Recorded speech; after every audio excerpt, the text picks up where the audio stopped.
सो देखो, practical is what the following was the summary of DT limited. Chapter अपना वही amalgamation of companies. अब amalgamation में ये है क्या, अमालगमेशन है कि एब्जॉर्प्शन है कि एक्सटर्नल रिकंस्ट्रक्शन है, वो क्वेश्चन पढ़ोगे तो मालूम पड़ेगा। So see, the following was the summary balance sheet of DT limited as on 31 March 2017। DT limited का बैलेंस शीट है जिसमें आपको प्रेफरेंस शेयर्स है, इक्विटी शेयर्स है, डिबेंचर्स है, इंटरेस्ट अक्रूड, क्रेडिटर्स, और इधर असेट्स में सारे डेटा दिए, goodwill, fix asset, stock, debtors, bank balance, share issue expense and profit and loss. तो share issue expense and PNL account क्या है बेटा, this is what accumulated losses and fictitious assets.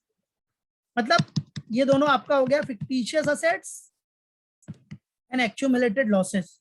भाई पीएनएल, इधर जो पीएनएल दिया asset side में वो क्या होता है, PNL debit balance, so that is what accumulated losses. So fictitious assets and accumulated losses याद रखो। चलो, तो ये सब डेटा है आपका डीटी लिमिटेड का। बच्चों अभी क्या बोल रहा है, नोट में आपको दिया है preference dividend was in arrears ₹40,000। Preference dividend note में दिया है वाज इन एरियर्स, मतलब क्या, कंटिंजेंट लायबिलिटी जो आप इंटरनल रिकंस्ट्रक्शन में कर चुके हो। So this is what contingent liability. Contingent liability का क्या ट्रीटमेंट होगा देखेंगे, पता ही है, पे ऑफ हो जाएगा सब। The following scheme of reconstruction is duly sanctioned. क्या बोल रहा है बेटा, a new company TD Limited is formed, oh ho, with ₹15 lakhs as authorized share capital। अब देखो बच्चों, इधर देखो, अपना पुराना कंपनी कौन सा हो गया, डीटी लिमिटेड। ये डीटी लिमिटेड था, उसका बैलेंस शीट दिया है। अब इसी डीटी लिमिटेड को हमने क्या किया, न्यू फॉर्मेशन करके नाम क्या हो गया, टीडी लिमिटेड। सो ये कौन सा केस हो गया, ये अमलगमेशन तो है नहीं कि दो कंपनी मिलकर नया फॉर्मेशन हुआ, एब्जॉर्प्शन भी नहीं है कि एक कंपनी ने दूसरे को टेक ओवर किया। ये कौन सा केस हो गया, this is the case of external reconstruction. And external reconstruction में आपको पता है बराबर है कि क्या होगा, जो कंपनी है आपकी डीटी लिमिटेड, एक ओल्ड कंपनी क्या होती है बेटा, न्यू कंपनी में फॉर्म्ड होती है, उसका नाम चेंज हो जाता है कि नहीं, मालूम पड़ा। अगर वीक लिमिटेड हो तो हेल्दी लिमिटेड कर देंगे, भाई नाम में तो सब कुछ रखा है ना, आज कंपनी के नाम के ऊपर उसका प्रोडक्ट बिकता है, बराबर है। तो जिसका नाम खराब हो गया है, जो लॉस मेकिंग कंपनी है, तो भाई फॉर्मेशन तो करना पड़ेगा। तो ये जो डीटी लिमिटेड है वो पुराना कंपनी हो गया, इसको आप समझने के लिए बोल सकते हो वेंडर, ये वेंडर कंपनी हो गया। अब इसी को कन्वर्ट कर लिया हम लोगों ने new formation, that is TD limited, DT से टीडी लिमिटेड कर दिया। या कोई भी नाम आप चेंज करना है कर सकते हो, ठीक है।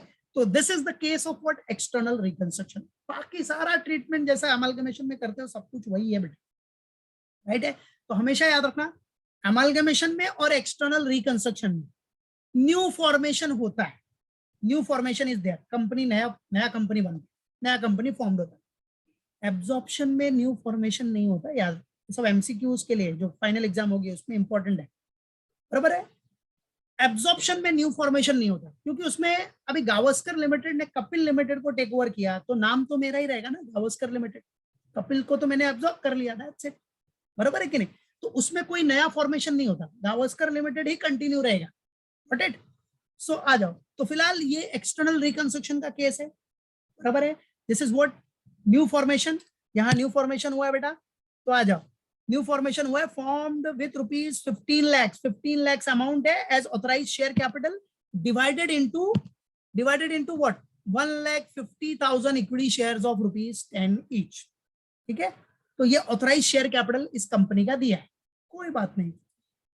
Next, the company will acquire DT limited on the following condition. अब जो कंपनी है वो डीटी लिमिटेड को एक्वायर करेगा ऑन द फॉलोइंग कंडीशन। तो क्या कंडीशन है बेटा, लेट्स सी द कंडीशंस।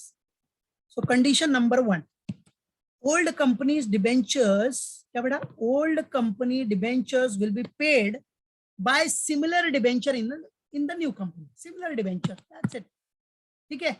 और debenture, similar debenture in the new company देना है। For the arrears of interest equivalent amount of equity shares will be issued.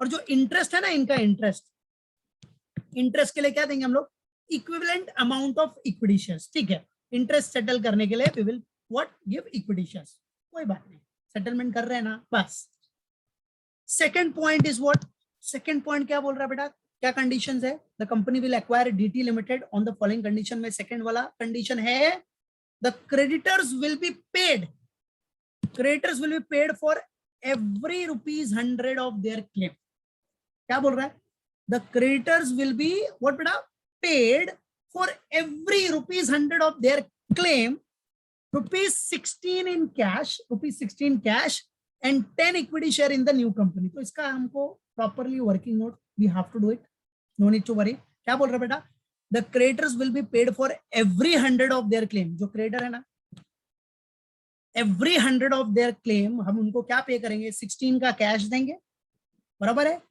And 10 equity share in the new company, and what, 10 equity shares in the new company.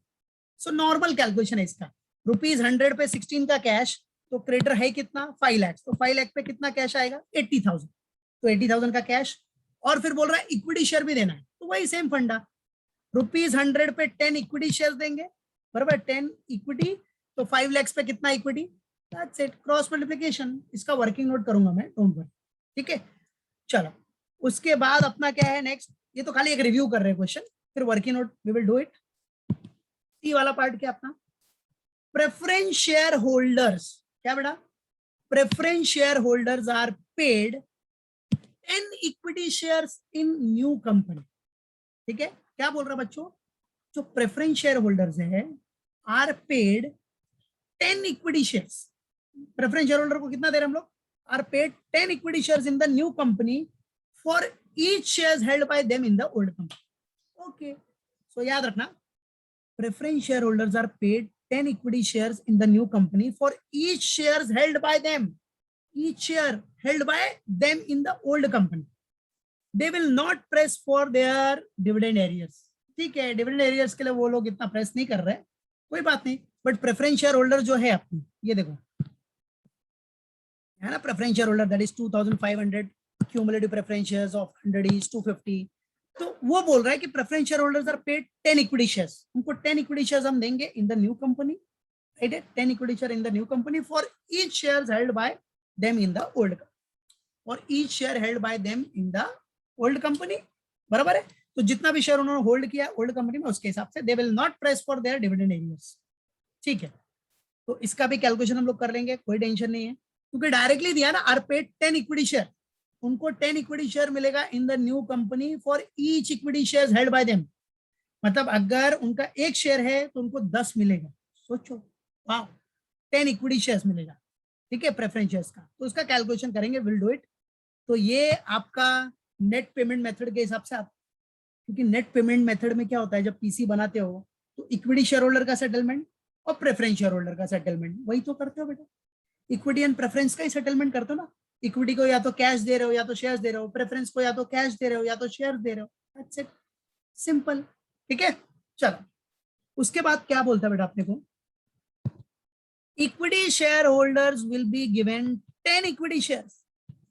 अब equity share holders को हम लोग कितना दे रहे बेटा, 10 equity shares, 10 equity shares दे रहे इन the new company for 3 shares held in the old company, ठीक है। तो याद रखना बेटा, क्या बोल रहा है, equity shareholders will be given 10 equity shares, 10 equity share in the new company, ठीक है। equity shareholders will be given what बेटा, 10 equity shares in the new company for 3 shares held in the old company। ये एकदम mind में रखना, ये भी आपका नेट पेमेंट वाला फंडा है, equity share holder will be given 10 equity shares in the new company for 3 shares held in the old company, मतलब 3 शेयर है तो 10 मिलेगा, अगर इनका डीटी लिमिटेड वेंडर कंपनी का 3 शेयर्स है तो 10 मिलेगा, तो 12,000 पे कितना मिलेगा, क्रॉस मल्टीप्लिकेशन, ये भी वर्किंग नोट करूंगा, डोंट वरी, ठीक है, will do it.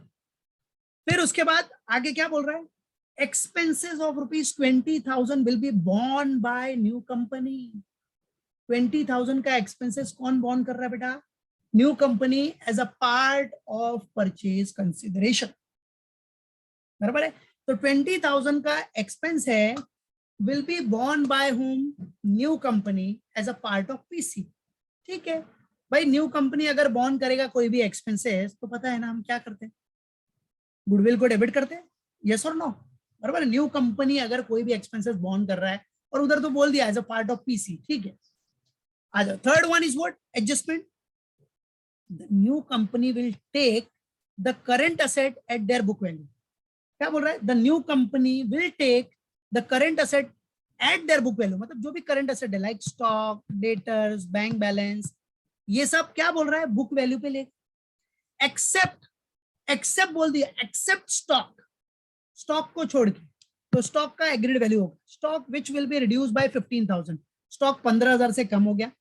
Intangible assets are not to appear in the new balance sheet. Intangible asset का तो वैसे भी कोई मतलब नहीं है भाई, लॉस मेकिंग कंपनी है, एक्सटर्नल रिकंस्ट्रक्शन हो रहा है, तो गुडविल का तो कोई मतलब ही नहीं है वैसे भी।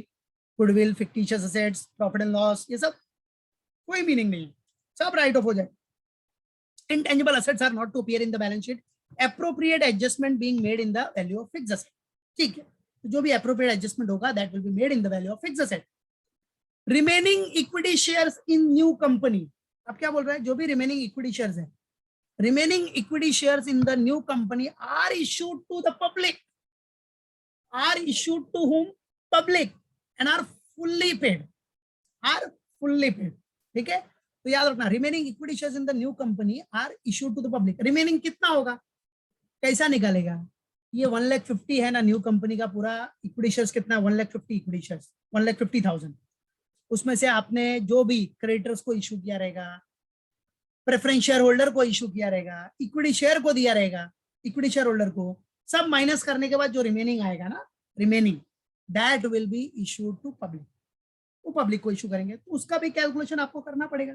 सो there are so many calculations, right, and accordingly you have to make what. आ जाओ, अब बनाना क्या है अपने को, देखो, you are required to make in the books of DT limited, DT मतलब वेंडर कंपनी, तो वेंडर कंपनी के बुक्स में भी अपने को बनाना है भाई, वेंडर कंपनी के बुक्स में क्या बनाना है, रियलाइजेशन अकाउंट, क्योंकि वेंडर कंपनी तो क्लोज हो रहा है, तो रियलाइजेशन अकाउंट और डीटी इक्विटी शेयर होल्डर, ठीक है, इक्विटी शेयर होल्डर अकाउंट, ठीक, बराबर है, वो तो कॉमन है। सेकेंडली, न्यू कंपनी की बुक में जर्नल एंट्री और बैलेंस शीट, ये भी कॉमन है, जर्नल एंट्री और बैलेंस शीट तो न्यू कंपनी की बुक में बनाना ही है बेटा। बट सबसे पहले कभी भी कोई भी सम हो अमालगमेशन से related, amalgamation, absorption, external reconstruction से रिलेटेड, तो सबसे पहले आपको क्या बनाना पड़ता है, परचेज कंसिडरेशन। अब परचेज कंसिडरेशन, ध्यान देना, परचेज कंसिडरेशन के लिए अपने पास कितना मेथड है, दो मेथड है, बराबर है, एक तो नेट पेमेंट है और दूसरा क्या है, नेट असेट, राइट। अब इधर तो भाई कुछ है ही नहीं, यहाँ तो सीधा मालूम पड़ता है कि नेट पेमेंट मेथड है, क्योंकि प्रेफरेंस शेयर होल्डर को भी आपने इक्विटी शेयर दिया है, इक्विटी शेयर्स को इक्विटी शेयर्स दिया, बाकी कुछ बोला नहीं, बैलेंस ऑफ पीसी ऐसा कुछ भी नहीं, तो यहाँ नेट पेमेंट मेथड यूज होगा। तो चलो, नेट पेमेंट मेथड, सबसे पहला हमारा काम है पीसी करना, ठीक है। So PC first we will complete our PC, question review करके पीसी अपना सबसे मेन है, तो चलो, तो पीसी सॉल्व करने के लिए डायरेक्टली, बराबर है, calculation of PC, net payment method use होगा। वेंडर कंपनी कौन है, डीटी लिमिटेड, डीटी लिमिटेड के लिए पीसी बनाना ही पड़ेगा अपने को, कितना देना है उसको परचेस कंसिडरेशन, तो सबसे पहले फॉर प्रेफरेंस शेयर होल्डर को कितना दे रहे हो, नया कंपनी प्रेफरेंस शेयर होल्डर को क्या दे रहा है, देखो इधर, see everyone, preference shareholder are paid 10 equity share in the new company for each shares held by them, ठीक है, मतलब एक शेयर पे 10 मिलेगा इनको, प्रेफरेंस शेयर होल्डर को 1 शेयर पे कितना मिलने वाला है, 10 न्यू इक्विटी शेयर्स मिलेंगे, ठीक है। अब जरा देख लो प्रेफरेंस शेयर का कितना शेयर है बेटा, प्रेफरेंस शेयर है कितना, 2500, सो बेटा 2500 पे कितना मिलेगा, क्रॉस मल्टीप्लीकेशन कर लो, आ जाएगा, खत्म, सिंपल, बराबर। तो चलो आ जाओ दिखा देते हैं। सो इधर प्रेफरेंस शेयर होल्डर को भी मिल रहा है इक्विटी शेयर, तो इधर स्पेस छोड़ के रखते हैं और फिर दिखाते हैं इक्विटी शेयर्स, क्या मिल रहा है प्रेफरेंस शेयर होल्डर को, इक्विटी शेयर्स मिल रहा है, बराबर है, equity share of rupees 10 each, क्या बेटा, equity share of rupees 10 each, बराबर, मालूम पड़ा, तो प्रेफरेंस शेयर होल्डर को भी इक्विटी शेयर मिल रहा है 10 ईच का, ओके। ये देखो ना, उनका फेस वैल्यू कितना है, 10 ईच का ही है ना बेटा, you can see here, preference share holders in the new company for each share held by them ठीक है, और फेस वैल्यू देख रहे हो 10 ही है ना न्यू कंपनी वाले का, तो न्यू कंपनी दे रही है ना बेटा, ठीक है। तो चलो तो दिखा दो इधर कैसे आएगा। अगर 1 शेयर है, 1 प्रेफरेंस शेयर है, तो न्यू कंपनी 10 इक्विटी शेयर दे रही है बेटा। अगर आपके पास एक प्रेफरेंस शेयर है तो न्यू कंपनी आपको 10 इक्विटी शेयर देगी। तो टोटल प्रेफरेंस शेयर कितना था बेटा इनके पास, 2500 प्रेफरेंस शेयर्स है। तो मिलेगा कितना बच्चा इनको, क्रॉस मल्टीप्लाई कर लो, 25 इंटू 10, 25,000 डिवाइड बाय 1, तो 25,000 ही आएगा ना बेटा। सो 25,000 इक्विटी शेयर्स मिलेगा, दैट्स इट, बराबर है। यस, सो आ गया इधर कितना, 25,000 equity shares at the rate of ₹10 each, issued at premium नहीं है, नॉर्मल, तो फेस वैल्यू पे। तो कितना हो गया अमाउंट, 2,50,000, पहला पीसी अमाउंट आ गया, दैट्स इट। फिर उसके बाद preference share holders, preference share holder के बाद आ जाओ equity share holder. Equity share holder को क्या दे रहे हैं अभी, इधर तो प्रेफरेंस शेयर होल्डर को भी इक्विटी दे दिया। अब इक्विटी शेयर होल्डर्स को तो भाई नॉर्मल सी बात है, इक्विटी शेयर होल्डर को इक्विटी ही मिलेगा और क्या। जब प्रेफरेंस शेयर होल्डर को इक्विटी दे दिया तो इक्विटी वाले तो इक्विटी लेके जाएंगे, ठीक है। तो इक्विटी शेयर होल्डर को देखते हैं क्या बोल रहा है इधर, C equity share holder will be given 10 equity share in the new company for 3 share held, मतलब 3 शेयर रहेगा तो 10 इक्विटी शेयर मिलेगा। तो कितना इक्विटी शेयर था वो देख लो जरा, इक्विटी शेयर है 12,000, वेंडर कंपनी का इक्विटी शेयर है 12,000, तो 12,000 पे कितना मिलेगा, क्रॉस मल्टीप्लाई, बस। तो आ जाओ सेम, तो इधर स्पेस करते leave, then equity shares of ₹10 each. चलो 3 शेयर्स पे आपको मिलेगा 10 इक्विटी शेयर्स, 3 पे 10, तो कितना इक्विटी शेयर है, 12,000 इक्विटी शेयर्स है, शेयर्स, तो कितना मिल जाएगा, क्रॉस मल्टीप्लाई कर लो बेटा, 12,000 इंटू 10 डिवाइड बाय 3, तो कितना आ रहा है, कर लो। तो 12,000 इंटू 10 बोले तो 120 डिवाइड बाय 3 किया तो 40,000 आ रहा है, बराबर है। यस, सो 40,000 इक्विटी शेयर्स, बस इधर दिखा दो अपना 40,000 इक्विटी शेयर्स। तो 40,000 equity share at the rate of 10 each, कितना हो गया, 4 लाख, बस आ गया आपका पीसी आ गया, बस पेमेंट हो गया, नेट पेमेंट के हिसाब से सब आ गया। कैश का तो कुछ है ही नहीं, preference share holder, equity share holder को कुछ कैश पेमेंट दिया नहीं है, तो आपका purchase consideration done. So this is what your purchase consideration. और सबसे मेन होता है यही, चाहे अमलगमेशन हो, एब्जॉर्प्शन हो, एक्सटर्नल रिकंस्ट्रक्शन हो, पीसी आपका करेक्ट होना चाहिए। तो पीसी आ गया 6,50,000, दैट्स इट, दैट्स डन, बराबर, क्लियर।